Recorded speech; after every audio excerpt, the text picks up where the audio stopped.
조갑제 TV 시청자 여러분 안녕하십니까. 2023년 1월 17일 오후 2시입니다. 흔히 대통령학이라고 하는 분야가 있습니다. 대통령에 대한 연구죠. 근데 대통령에 대한 연구가 주로 정책에 주안점을 두고 있습니다. 대통령으로서 폈던 정책인데 사실은 인간 대통령에 대한 인간 이승만이든지 인간 박정희라든지 인간 노무현이라든지 인간 문재인이라든지 그 인간의 중점을 둔 연구가 더 중요합니다. 정책을 만드는 것은 인간이고 그 인간은 부모가 있고 집안이 있고 그리고 자라난 배경도 있고 출신 학교의 영향도 있고 하니까 그걸 이해해야 정책을 이해하게 됩니다. 그런데 우리나라에서는 아직도 대통령제가 아주 또 뿌리를 제대로 내리지 못하고 있고 하니까 이 대통령학 중에서 인간 연구가 지금 조금 부실한 편입니다. 그나마 제가 박정희 대통령 전기 13권을 썼고 손세일 선생이 아주 방대한 7권 분량의 이승만 김구 전기를 썼습니다. 그런데 미국에서는 대통령에 대한 전기가 많이 나옵니다. 그 전기의 대부분은 정책보다는 그 인간에 초점이 맞춰져 있습니다. 그리고 어떤 저술가나 학자가 전기를 쓰는 걸 가장 높게 평가합니다. 전기는 쓰기가 어렵고 시간이 매우 많이 걸립니다. 정책 분석은 쉽지만은 그런 점에서 문재인 전 대통령 전기도 누가 써야 합니다. 전기는 꼭 좋은 사람에 대한 전기만 쓰는 게 아닙니다. 문제 있는 사람, 히틀러 전기도 나오잖아요. 스탈린 전기도 있고. 그런데 문재인 전 대통령의 이 부모, 특히 아버지에 대한 제대로 된 글이 보이지 않고 문재인 전 대통령 또한 아버지에 대해서 그냥 스쳐가듯이 이야기하고 자세하게 이야기하지 않으므로 여러 가지 추측을 하는 사람들이 많습니다. 더구나 문재인 전 대통령의 부친은 6.25 전에 흥남에서 농업개장 또는 농업과장을 했다고 합니다. 그리고 1950년 12월 24일 무렵의 흥남 철수선을 타고 거제도로 왔고 부모가 그리고 거기서 문재인 미래의 대통령을 낳았다 이 정도로 되어 있는데 궁금한 점이 좀 있어요. 어떻게 그렇게 미국의 도움을 받고 부모가 왔는데 문재인 씨는 대통령 시절이나 그 전후에 단 한 번도, 저는 단 한 번이라고 작심해서 말할 수가 있습니다.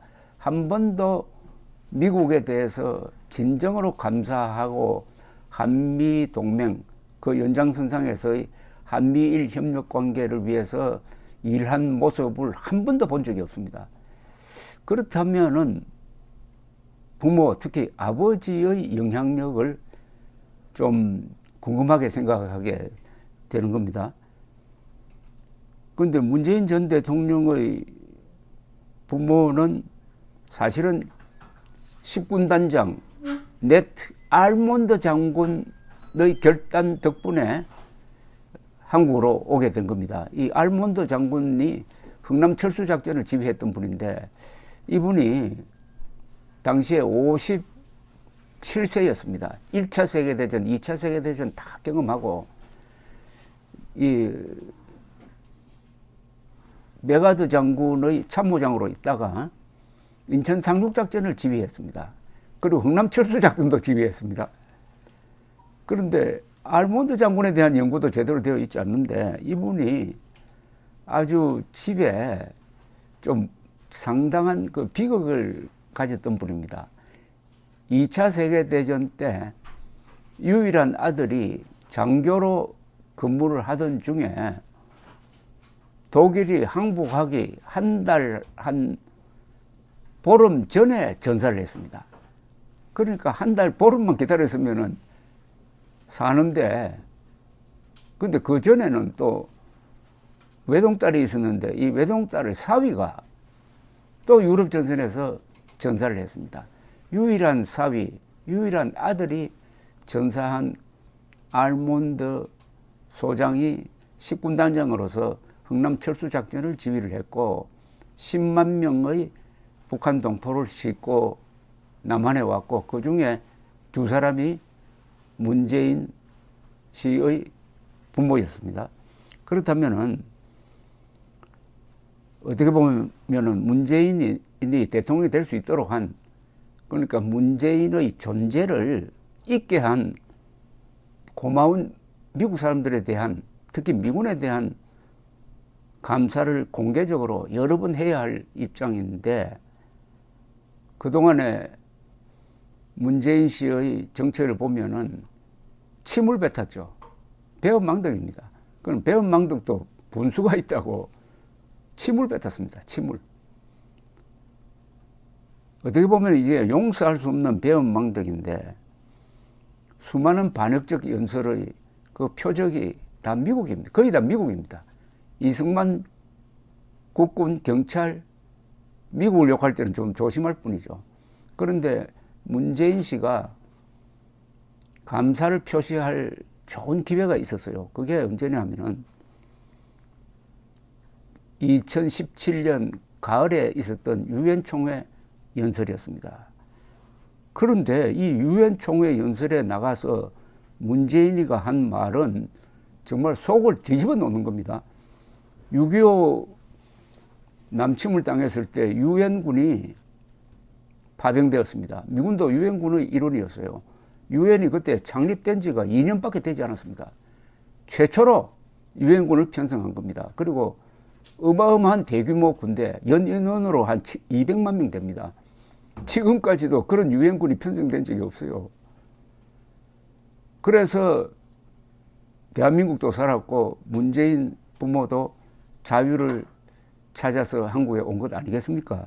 그 유엔에 가서 대통령으로서 이제 처음 연설을 하게 되는데, 그렇다면은 유엔군에 감사하는 내용이 거기 들어가서야 되는데 단 한마디도 없고 오히려 거꾸로 한국전을 공산당 시각으로 보는 그런 삐뚤어진 역사관을 피력을 했습니다. 나는 전쟁 중에 피난지에서 태어났습니다. 내전이면서 국제전이기도 했던 그 전쟁은 수많은 사람들의 삶을 파괴했습니다. 300만 명이 넘는 사람들이 목숨을 잃었고 목숨을 건진 사람들도 온전한 삶을 빼앗겼습니다. 내 아버지도 그 중의 한 사람이었습니다. 잠시 피난한다고만 생각했던 내 아버지는 끝내 고향에 돌아가지 못한 채 세상을 떠났습니다. 나 자신이 전쟁이 유린한 인권의 피해자인 이산가족입니다. 여러분, 여기에 미국에 대한 감사가 있습니까? 대한민국에 대한 감사가 있습니까? 유엔에 대한 감사가 있습니까? 하나도 없어요. 요렇게 쓴다는 게 이게 참 어려운 겁니다. 당연히 감사해야 할 자리에 가서 꼭 감사를 안 해야 되겠다는 작심을 하고 쓴 연설문입니다. 이거 우선 따져보면은 이거 완전히 공산주의자들의 시각입니다. 한국전쟁을 내전이면서 국제전이기도 했다. 내전이면서도 국제전이기도 했다. 아니, 남침전쟁인데 왜 내전을 갖다 붙입니까? 내전이라고 하면 상방이 다 잘못했다는 겁니다. 그러니까 내전이면서 국제전이기도 했다는 말은 무슨 말이냐? 남침 받았으면은 한국군과 1대1로 싸우도록 내버려 둬야지 왜 미군과 유엔군이 참전해가지고 이걸 국제전으로 확대시켰느냐 하는 책임을 묻기 위해서 저자들이 고안한 용어가 바로 내전이면서도 국제전이라는 뜻입니다. 그걸 대한민국 대통령 더구나 미군의 도움으로 한국에 온 부모를 둔 자식이 할 수 있는 이야기입니까, 이거? 그리고 여기 보면은 나 자신이 전쟁이 유린한 인권의 피해자라고 그랬는데, 아니 김일성이 유린한 인권의 피해자 아닙니까? 이산가족을 만든 사람이 누굽니까? 6.25를 일으킨 김일성과 불법 남침 개입한 중공군 아닙니까? 왜 여기에 나 자신이 전쟁이 유린한 인권의 피해자라고 해가지고 책임 소재를 이렇게 애매하게 만듭니까? 애매하게. 그 다음에 또 있습니다. 이런 말을 합니다. 또 세계적 냉전 구조의 산물이었던 그 전쟁은 냉전이 해체된 이후에도 정전협정이 체결되고 64년이 지난 지금에도 운운합니다. 아니 김일성의 남침이다. 김일성 뒤에는 스탈린과 모택동이 있었다. 그렇게 설명해야 될 자리에서 굳이 그 전쟁의 원인이 세계적 냉전 구조랍니다. 아니 세계적 냉전 구조면은 그런 남침 해도 괜찮다는 이야기 아닙니까? 이거는 김일성에 대한 전쟁 책임을 피해 주기 위해서 세계적 냉전 구조를 범인으로 만든 겁니다. 세계적 냉전 구조가 남침을 했다는 겁니다. 이렇게 머리를 써서 김일성 남침을 비호하고 미국에 대한 유엔에 대한 고마움을 절대로 표현하지 않겠다고 아유 맹세하고 유엔 총회 자리에 갔다는 거죠. 마지막 그 대목의 마지막 결론을 이렇게 맺습니다. 우리는 북한의 붕괴를 바라지 않습니다. 어떤 형태의 흡수 통일이나 인위적 통일도 추구하지 않을 것입니다. 이거 완전히 헌법 파괴적인 말입니다. 북한의 붕괴를 바라지 않습니다. 어떤 형태의 흡수 통일이나 인위적 통일도 추구하지 않을 것입니다. 대통령이 마음대로 이렇게 이야기합니까? 통일 문제에 대해서 대통령이 자기 취향대로 이야기합니까? 우리 헌법 제4조는 대한민국은 자유민주주의 기본질서에 입각한 평화적 통일을 추진한다고 되어 있습니다.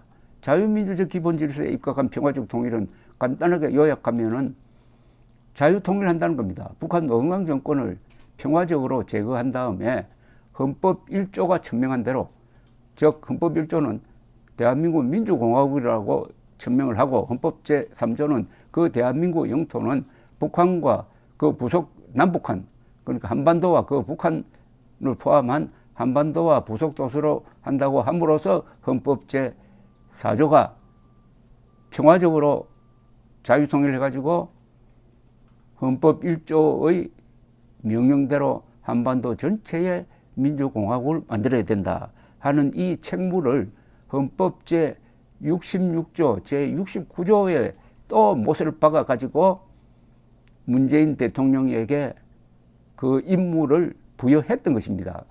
그런데 이제는 자유통일이고 뭐고 안 하겠다는 겁니다.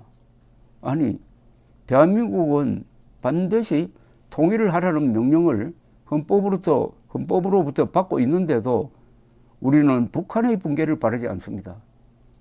그러면은 북한 붕괴 바라지 않으면은 북한에서 김정은 타도 무슨 움직임이 있을 때 우리가 국군이 가서 김정은 보호해주고 김정은 물러나라는 시위를 하는 북한 동포들을 사살할 작정입니까? 어떤 형태의 흡수 통일이나 인위적인 통일도 추구하지 않을 것입니다. 아니 어떤 형태의 흡수 통일이라뇨? 자유 통일을 명령하고 있는데 이건 흡수 통일입니다. 북한 체제를 우리가 흡수해버려야 될 것 아닙니까? 우리 헌법은 흡수 통일을 명령하고 있는데 이자는 흡수 통일을 안 하겠다고 하니까 완전히 헌법에 반항하고 있습니다. 이것만 해도 이 연설 하나만 해도 제대로 된 나라 같으면 당시에 탄핵됐습니다. 자, 그러면은 이런 생각을 갖도록 하는 데 있어서 문재인의 아버지의 영향은 없었을까? 그 점을 제가 한번 논해 보겠습니다. 그의 아버지는 북한 노동당 정권에 복무한 관료였다고 합니다. 흥남시 농업계장과 과장을 지냈다고 합니다. 북한 정권의 엘리트였던 그가 부인과 딸을 데리고 미군 철수를 탔다는 이야기입니다. 그렇다면 미군을 은인으로 여기고 공짜로 얻은 자유를 소중히 활용해가지고 성공적 삶을 이어가야 할 터인데 그렇게 되지 못하였다고 합니다. 북한 엘리트로서의 습성을 버리지 못하여 자본주의 체제에 제대로 적응하지 못한 경우로 보입니다. 그런 아버지 밑에서 자란 문재인은 그러면 어떤 교육을 받았을까? 이 가정교육이 제일 중요한 거 아닙니까? 학교에 있는 시간보다 아무래도 가정에 아버지 밑에서 그 영향을 받고 사는 시간이 기니까 가정교육이 더 중요합니다. 그러니까 문재인의 이 사상을 형성하는데 학교보다 가정이 더 중요했고 아버지의 영향력이 결정적이었다고 생각됩니다. 그런데 문재인의 회고록이나 대담록에 보면은 그 아버지가 어떤 사람이었는지 그 편린이 드러납니다. 대한민국이 묻는다는 대담록에 이렇게 아버지에 대해서 평을 합니다. 말이 없으셨던 아버지인데 세상이나 시국에 대해서는 비판적인 말씀을 많이 하셨습니다. 아주 어릴 때 한일회담에 대해 반대하시던 말씀, 그 이후에 자유당 독재나 박정희 시절 독재와 민정이양 약속 위반에 대한 비판들, 그런 말씀들이었어요. 그런데 아버지가 비판해야 할 첫째 대상은 김일성일 텐데 이승만, 박정희 비판이 우선이었다는 이야기입니다. 그리고 한일회담 반대는 이게 한미 국교 정상화 반대인데 한미 국교 정상화가 필요했던 것은 한미 동맹은 있고 미일 동맹이 있는데 한일 관계가 이게 단절되어 있으니까 미국이 보기에는 대한민국을 지키기 위한 한미일 동맹 이 체제가 제대로 작동하지 못한다. 그래서 이승만, 박정희 두 정권 시절에 미국이 제발 한일 국교 좀 정상화를 해달라 이렇게 부탁을 했고, 박정희는 경제 성장에 일본의 도움이 필요하다는 자기 나름대로의 계산도 있고 해가지고 추진했던 것이 한일회담, 즉 한일 국교 정상화인데 어떻게 된 판인지 문재인 씨의 아버지는 한일회담 반대를 했답니다. 놀라운 사실입니다. 한일회담 반대는 일본에 대한 반대가 아닙니다. 미국에 대한 반대입니다. 한미일 동맹 체제에 대한 반대입니다. 이렇게 이야기를 했네요. 이웃집에 대학생이 있었는데 한일회담 때 데모도 하고 그랬던 형이었어요. 그 형이 한 번씩 제 아버지를 찾아와서 이런저런 대화를 하다 가곤 했습니다. 아버지는 그 형한테 왜 우리가 한일회담을 반대해야 하는지 쭉 설명해 주기도 했죠.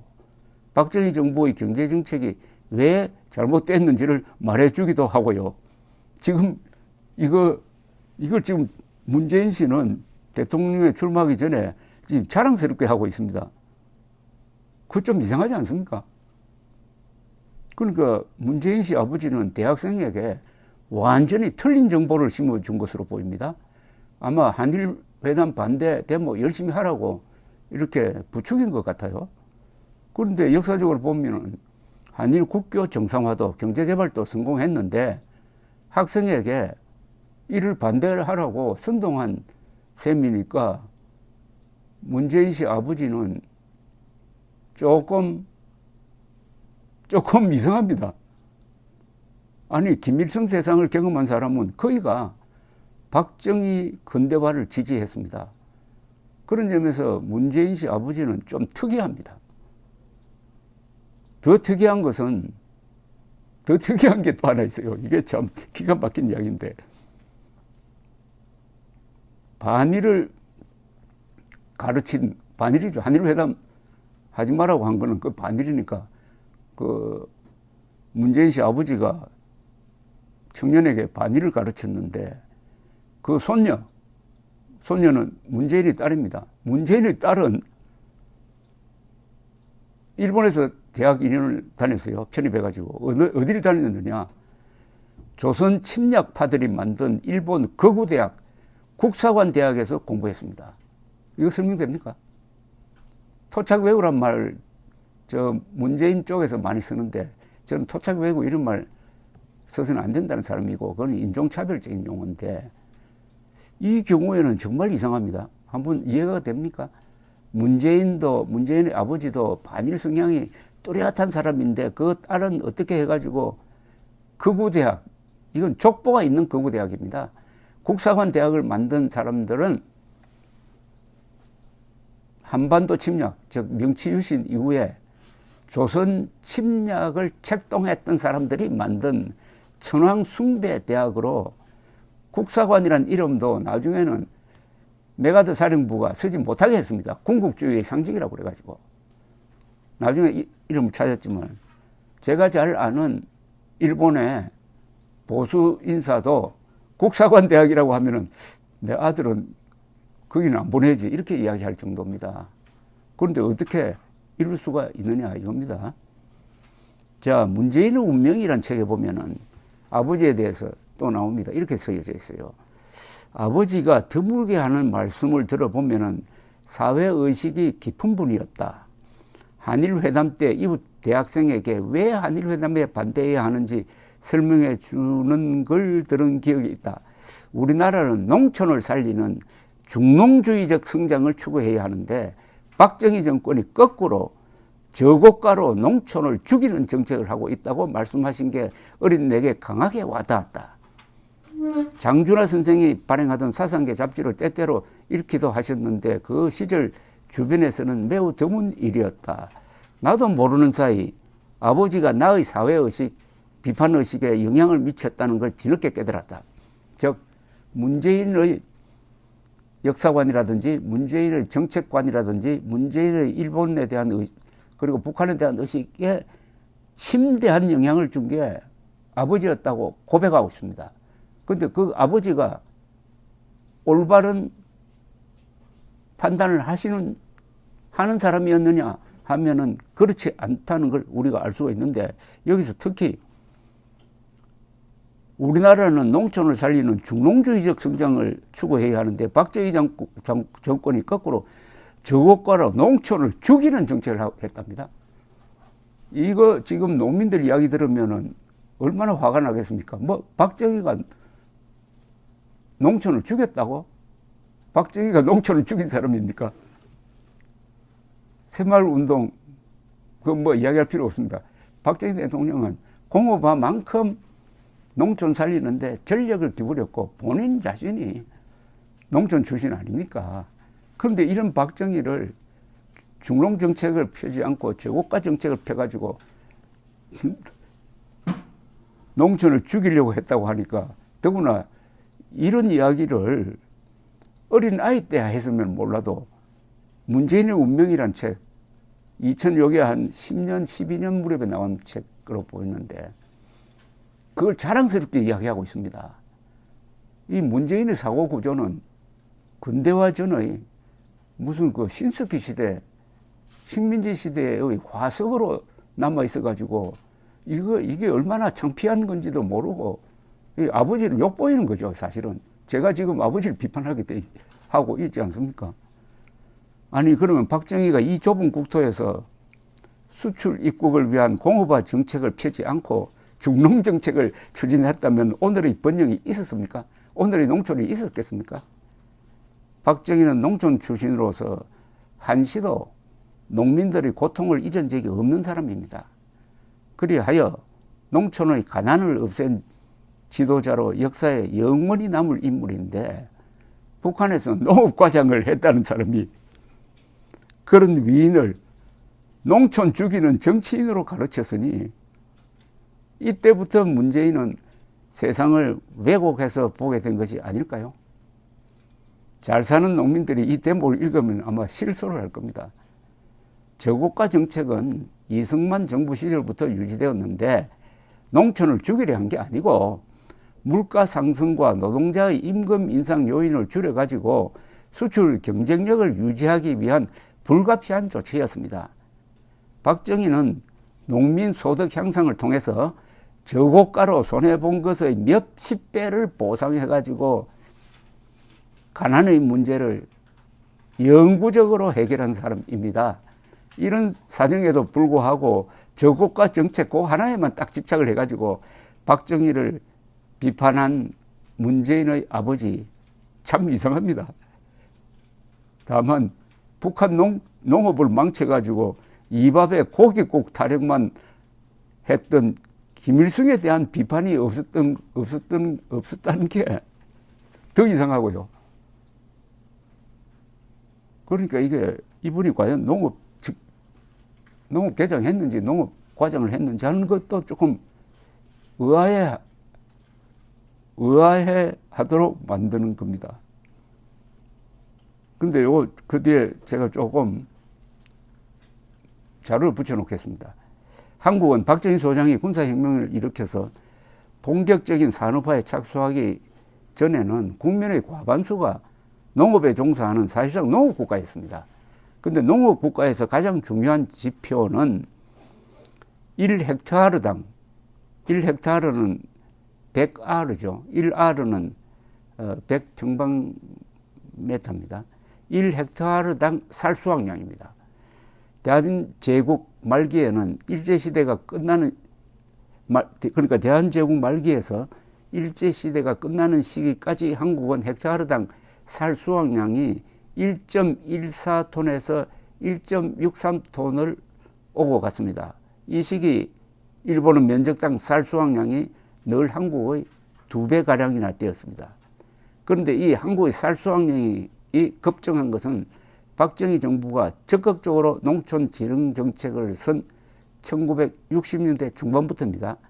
1966년에서 1970년 사이 평균 헥타르당 쌀수확량은 3.14톤으로 늘었습니다. 일제시대의 2배로 늘었어요.